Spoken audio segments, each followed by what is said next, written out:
Buenas tardes.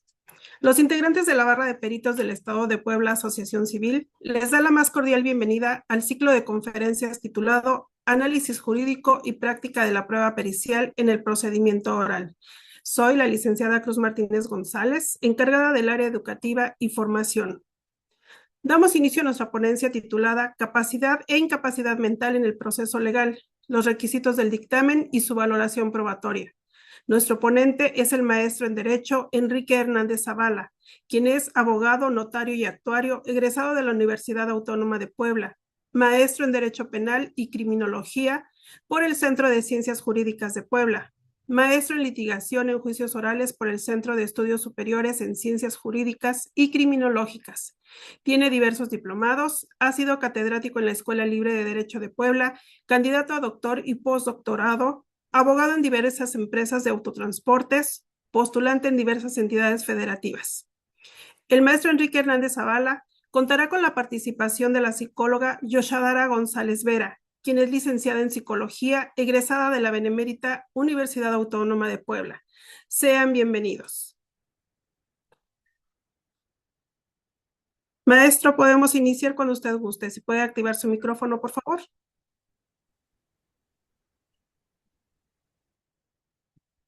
Sí, muy buenas tardes a todos. Es para mí una gran satisfacción el haber sido invitado por la Barra de Peritos del Estado de Puebla a las conferencias realizadas por esta asociación. El tema que me toca exponer es capacidad e incapacidad mental en el proceso legal, los requisitos y su valoración probatoria. Quiero también dejar en claro que voy hacer el tema respecto nada más a la legislación civil. Y por eso me gustaría empezar y dejar en claro qué es la incapacidad para entrar al tema principal.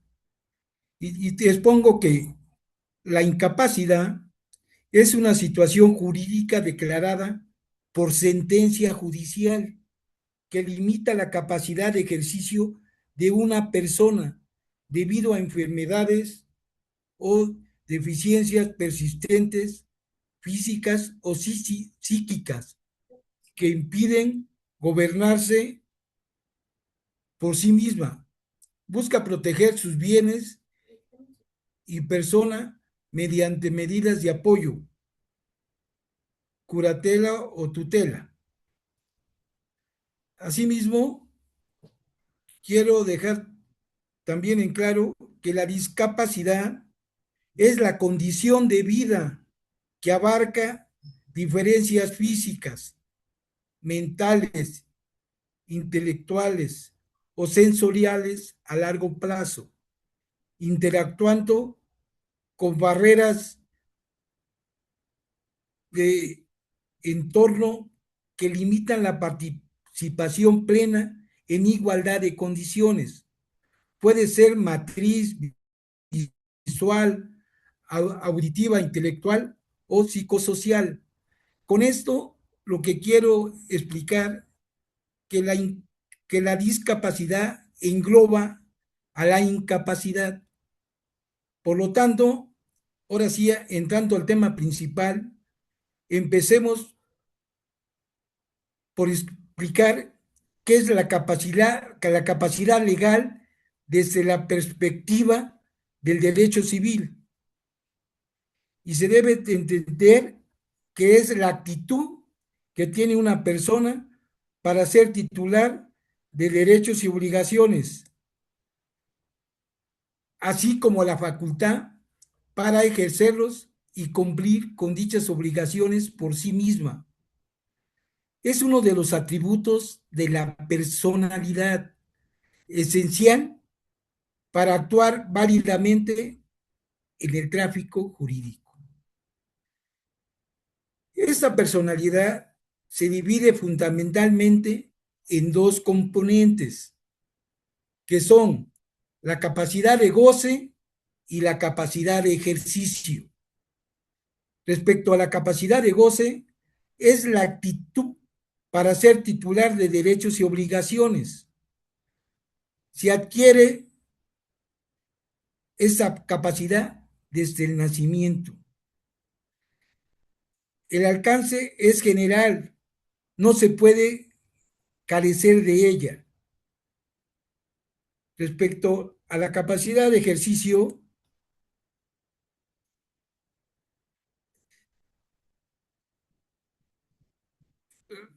es la facultad, es la facultad, perdón, es la facultad legal para ejercer derechos y cumplir obligaciones por cuenta propia, sin la autorización de otra persona.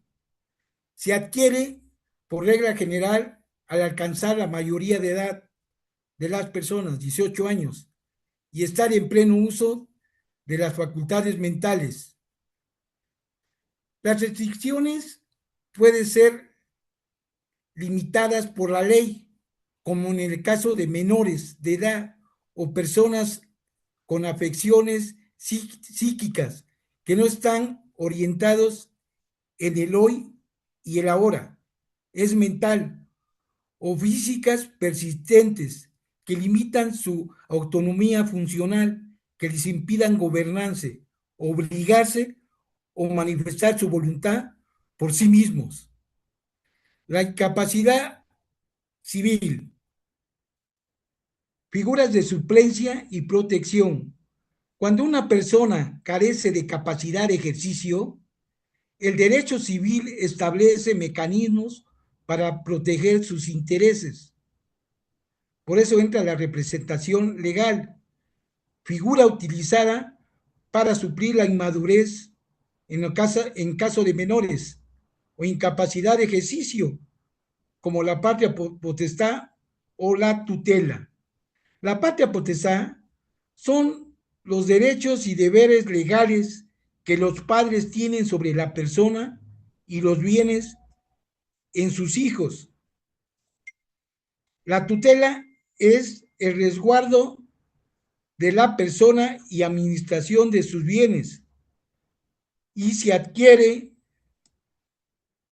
por testamento, la legítima, designada por la ley a falta de tutor testamentario a parientes cercanos, y la dativa, que es otorgada por el juez. Podemos hablar ahorita también de los apoyos y salvaguardas. En las legislaciones modernas se han implementado apoyos para personas con discapacidad, para que puedan ejercer su capacidad de ejercicio en igualdad de condiciones. La diferencia clave. La diferencia clave es cuando un menor de edad tiene capacidad de goce, puede heredar una casa, ser titular de un derecho, pero carece de capacidad de ejercicio. No puede venderla por sí mismo, por lo que requiere a sus padres o tutores. Tutor es la persona designada por un juez para proteger, representar y administrar bienes. El fundamento legal y dictámenes necesarios los tenemos en el Código Federal de Procedimiento, en el Código Civil Federal, en los artículos 22, 23 y 24. Establecen que la capacidad de ejercicio se reconoce a mayores de edad en pleno uso de sus facultades mentales y a menores emancipados. El artículo 450 de igual código define la incapacidad legal y natural como son los menores de edad y mayores con afecciones físicas, psicológicas o sensoriales persistentes que les impidan gobernarse, obligarse o manifestar su voluntad. Nuestro Código Civil en el Estado de Puebla, en sus artículos del 41 al 53, nos establece la incapacidad y se refiere a la limitación legal de una persona para ejercer derechos y contraer obligaciones por sí misma, requiriendo representación, tutor o curador, debido a la minoría de edad, enfermedades mentales que priven del discernimiento o adicciones graves, buscando proteger su patrimonio y persona. Tenemos que aquí es muy importante hablar de lo que es la interdicción. Y la interdicción es un proceso judicial que limita la capacidad de ejercicio de una persona mayor de edad debido a una discapacidad mental, física o adicción, impidiéndole gestionar sus bienes y actos jurídicos por sí misma. Esta figura que nombra a un tutor o curador para la representación legal ha sido considerada una restricción excesiva e inconstitucional, tendiendo a ser reemplazada por modelos de apoyo y salvaguardas, como lo establece el Código Nacional de Procedimientos Civiles y Familiares, que entrará en vigor a partir del 1 de abril del 2027 en todas las entidades federativas.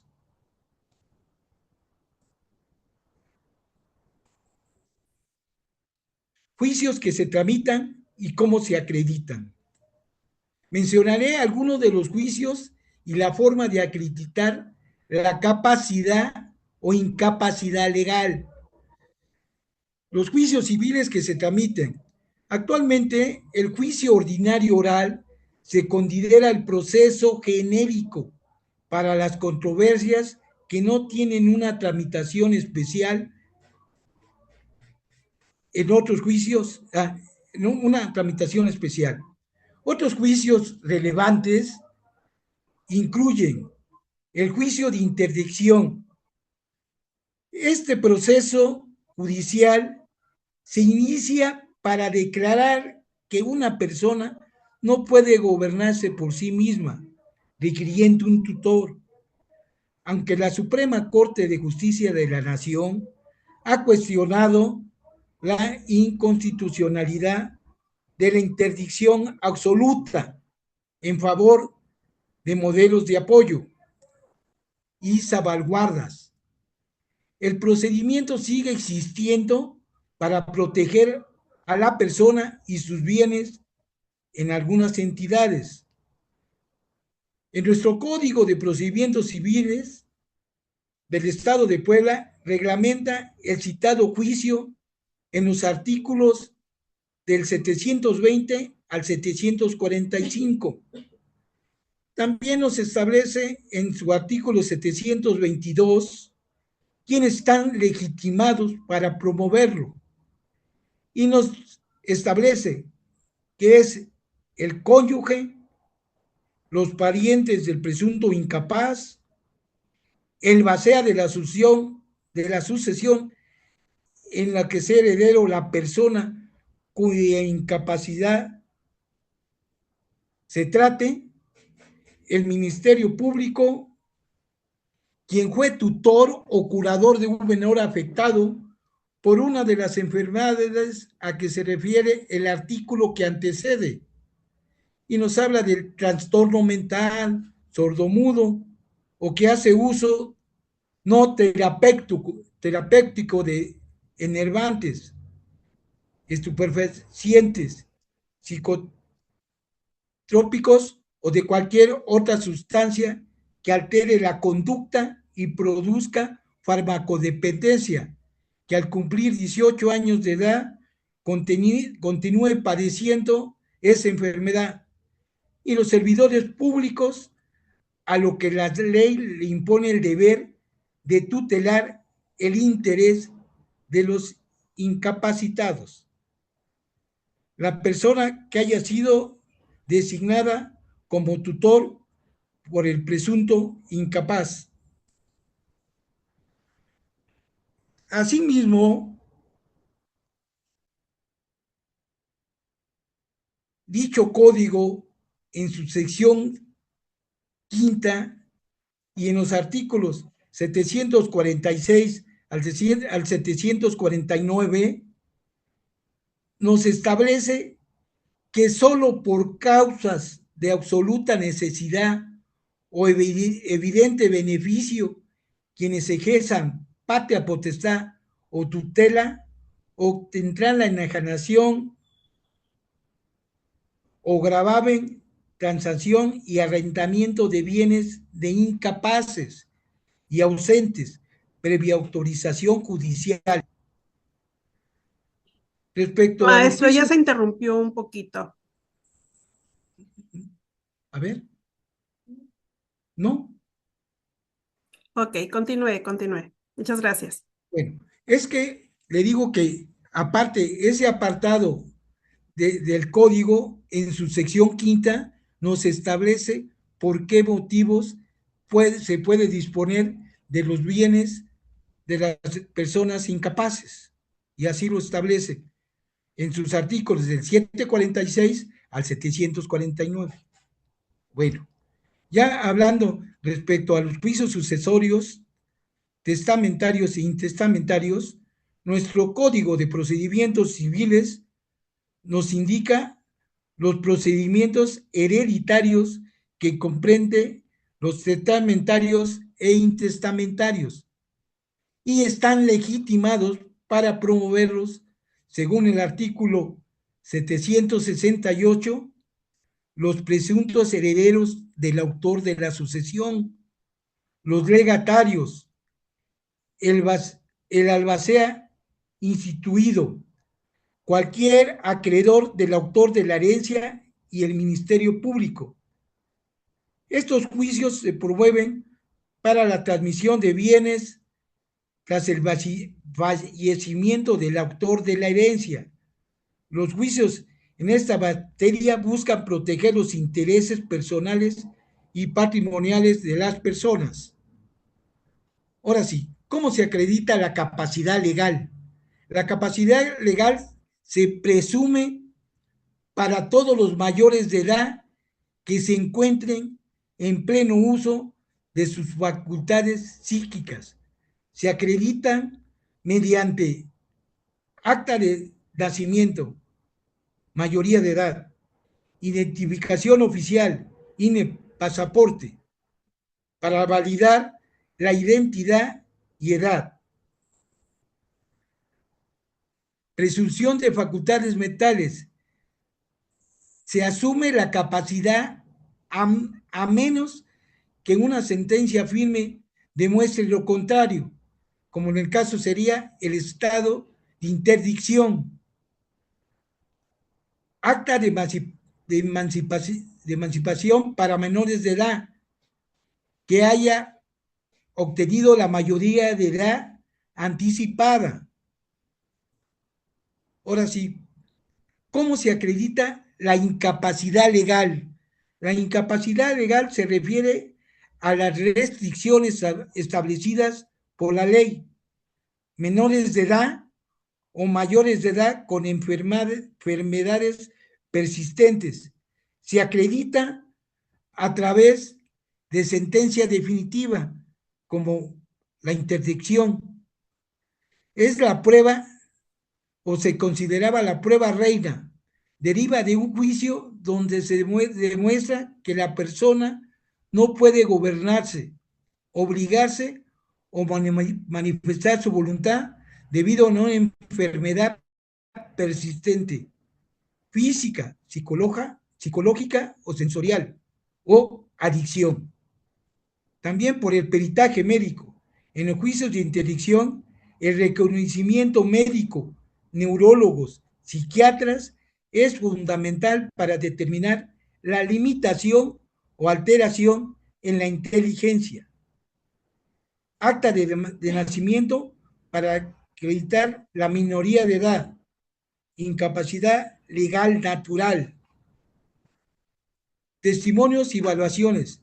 En el juicio, el juez evalúa a la persona y toma en cuenta los testimonios de familias y expertos para acreditar la inaptitud.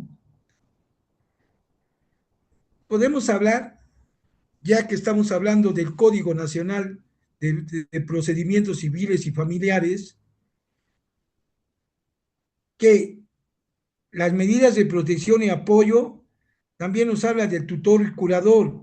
Cuando hay incapacidad legal declarada, como en el caso de menores, se nombra un tutor para proteger los bienes del incapaz. El tutor es el tutor legal es una persona designada por un juez para proteger, representar y administrar los bienes de un menor de edad sin patria potestad o una persona incapacitada. Actúa el interés del tutelado, asumiendo funciones similares a las parentales como cuidado, alimento y educación, y y rinde cuentas ante un tribunal.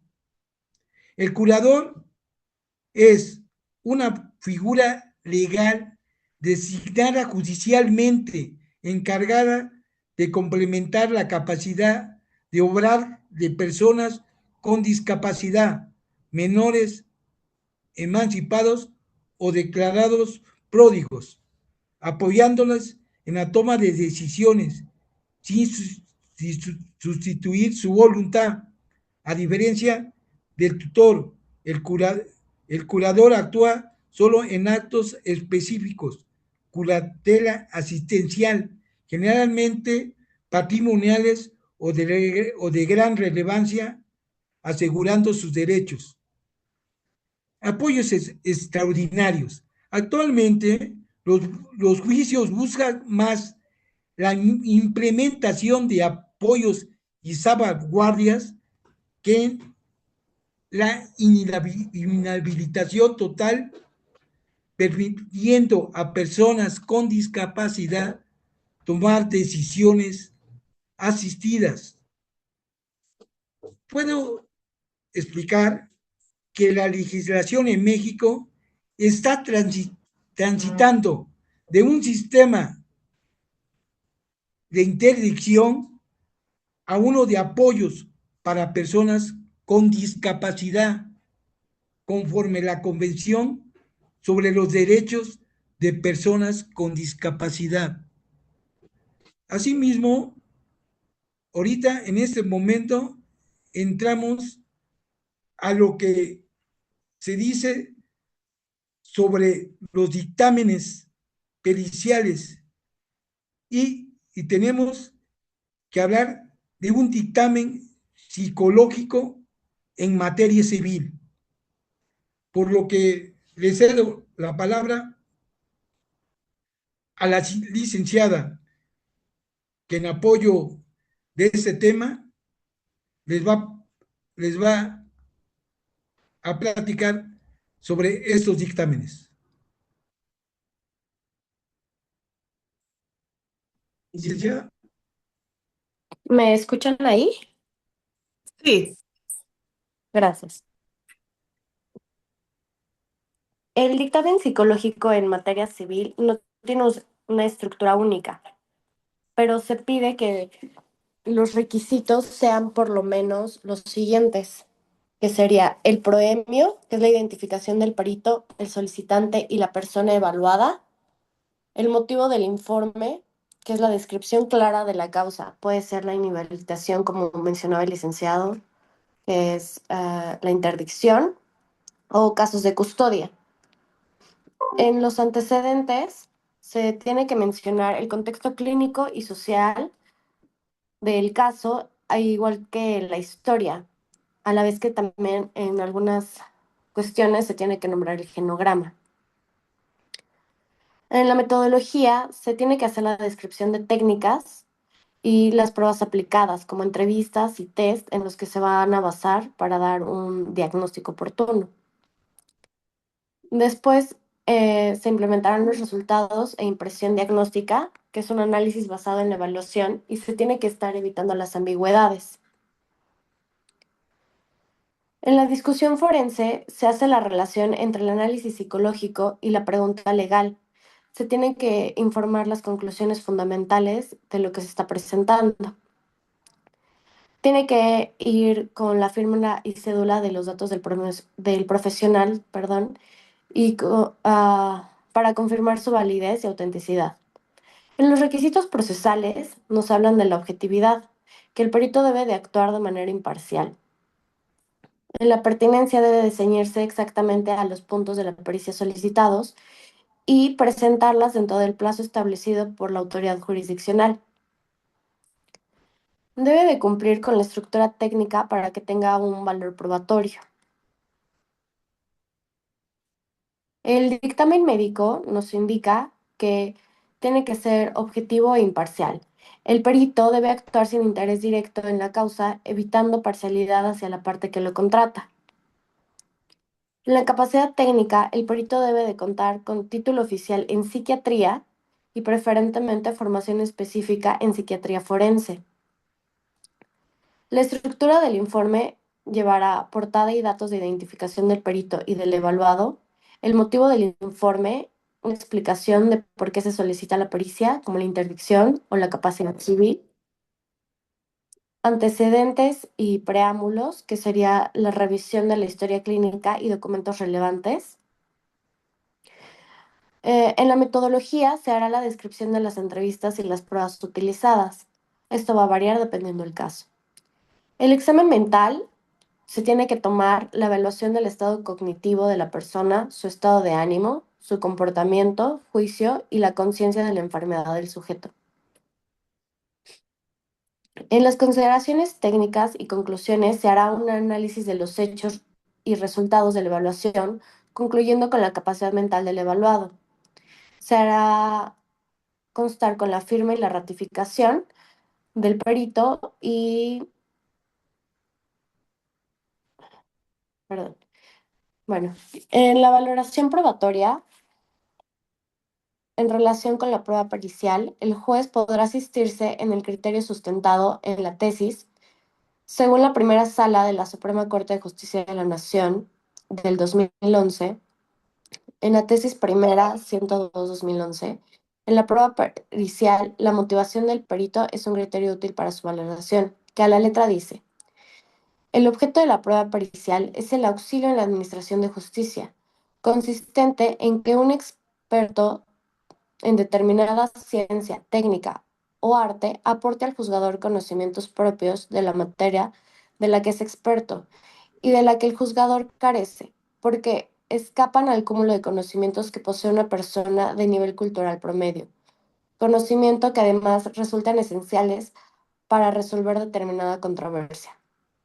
Ahora bien, precisamente porque el juzgador carece de los conocimientos en que se basa un perito para elaborar su dictamen, resulta difícil determinar el alcance probatorio del mismo, sobre todo si dos o más peritos respecto de la misma cuestión emiten opiniones diversas o incluso contradictorias. En estos casos resulta útil analizar el método y la fundamentación científica, artística o técnica que respaldan las opiniones de los peritos, pues en el dictamen, además de exponer su opinión, el perito explica las premisas, reglas o fundamentos correspondientes a la ciencia, técnica o arte de que se trate, en las que se haya basado para analizar el punto concreto sobre el que se expresa su opinión y explica la forma en que dichas premisas, aplicadas al punto concreto, conducen a la conclusión a la que arriba y que constituye el conocimiento de su opinión mediante un método convincente y adecuado a la materia que se trate,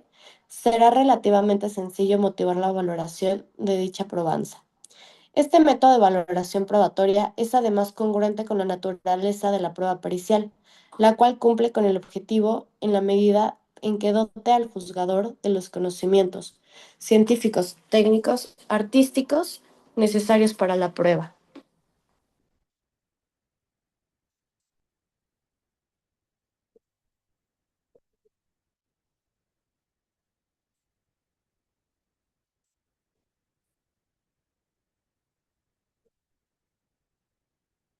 Bueno, tomo el uso de la palabra y quiero dejar en claro que cuando hago mención y relación respecto al Código Nacional de Procedimientos Civiles y Familiares, que a la fecha no está en vigor, a partir de las reformas constitucionales del 2011 en materia de derechos humanos, los tratados internacionales en los que México colabora ya forman parte de nuestro sistema jurídico mexicano. Por lo tanto, son vinculantes, de manera que la Corte ha decidido que no se apliquen las reglas del juicio de interdicción, porque atentan contra el artículo 12 de la Convención sobre Derechos de las Personas con Discapacidad. La primera sala de la Suprema Corte declaró que el estado de interdicción es una figura jurídica inconvencional. Por lo tanto, el juez que conozca de un asunto en esta materia deberá abstenerse de declarar la discapacidad y en su lugar optar por los apoyos y salvaguardas en términos del citado artículo 12. Los peritajes actual servirán para fijar los apoyos y salvaguardas en el caso concreto y no para dictar un estado de interdicción. Para que entre en vigor el Código Nacional de Procedimientos Civiles y Familiares en materia federal, se requiere que el Poder Judicial de la Federación solicite una declaratoria al Congreso de la Unión, lo que no podrá hacer después del 1 de abril del 2027.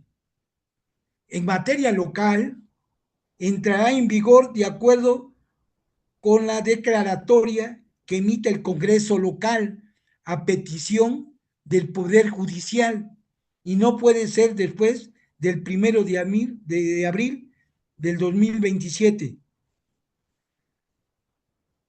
Eso es cuanto. Y muchas gracias por su atención.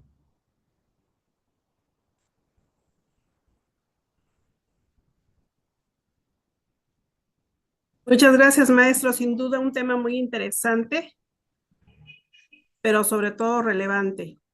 En este momento entramos a sesión de preguntas.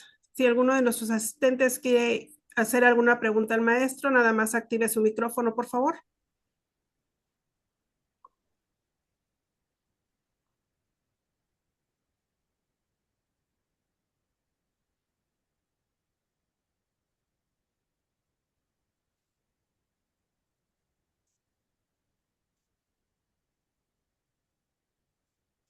Sin duda, maestro, que es una ponencia que nos ha dejado a todos el tema muy claro.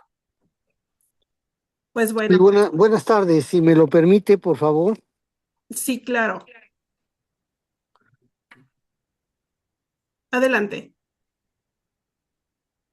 Quiero, antes que otra circunstancia, decir que los peritos son gente que auxilia en sus conocimientos a la autoridad judicial, inclusive al Ministerio Público cuando se trata de la investigación de un delito, y a la autoridad judicial para efecto de sustentar sus decisiones. Es muy importante poner en énfasis que el perito no nada más deberá estar preparado por cuanto hace al conocimiento en el cual va a dictaminar, sino tiene que tener una preparación intelectual totalmente desahogada demostrar dentro del ámbito de su especialización, dentro del ámbito de su expertise, que se ha preparado, que se ha actualizado y sobre todo dice un principio académico que el que aprende también debe enseñar y el que enseña aprende dos veces. Quiero agradecer al maestro Enrique Hernández y a la licenciada Yosadara su intervención muy objetiva, muy preparada, con una metodología y sobre todo destacando ese conocimiento que ambos tienen cada uno en su área de conocimiento. Es triste y da mucha pena cuando alguien que se jacta de ser perito y que se jacta de ser especialista no prepare una ponencia, no haga una exposición debidamente metodológica y que sobre todo no nos permita acceder a algún conocimiento nuevo. En este caso, ellos sí nos lo han permitido y sobre todo el hecho de que manejen la legislación en vanguardia, porque están hablando del Código Nacional de Procedimientos Civiles y Familiares, que como bien dijo el maestro Enrique, aún no está vigente en nuestro estado, pero que va a estar vigente para el año que viene. Y en ese sentido, el hecho de abordar temas de los cuales ya contempla dicho código, significa que van a la vanguardia de la preparación y sobre todo del conocimiento. Y agradezco la bondad que tienen también de impartir su conocimiento y su capacitación. Muchas gracias, maestro. Muchas gracias, licenciada, por su participación. Por mi parte, solamente era para agradecerles. Gracias. Muchas gracias, doctora Arroyo. Así es, efectivamente. Yo creo que nos llevamos todos un buen sabor de boca con esta ponencia que ha sido realmente preparada para todos los participantes, los asistentes a esta ponencia. Maestro, psicóloga, el agradecimiento por parte de la Barra de Peritos del Estado de Puebla. Y bueno, si alguien tiene alguna pregunta, algún comentario más que hacer.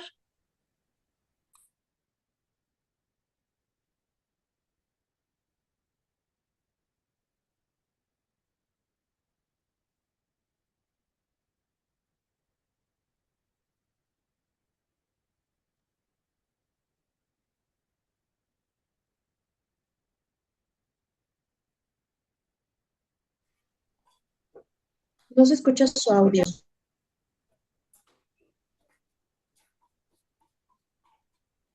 Una disculpa. Pues bueno, agradecemos al maestro Enrique Hernández Zavala y a la psicóloga Yoshadara González Vera, a quienes les haremos llegar un reconocimiento por parte de la Barra de Peritos del Estado de Puebla por su excelente ponencia. La Barra del Estado, de Peritos del Estado les agradece su asistencia y los esperamos el día lunes a las 5 de la tarde para continuar con nuestra semana de conferencias con el tema Fotografía forense aplicada al dictamen en grafoscopía, documentoscopía y dactiloscopía en el procedimiento jurídico. Nuestro ponente será el maestro Leonardo Díaz Flores. Excelente tarde y excelente fin de semana. Maestro, muchas gracias. Licenciada, Gracias. muchísimas gracias por su ponencia. Hasta luego, buenas tardes. Hasta luego, buenas tardes.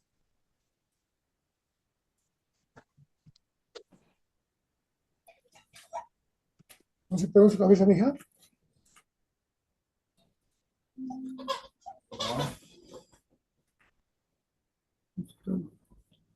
Su hijo se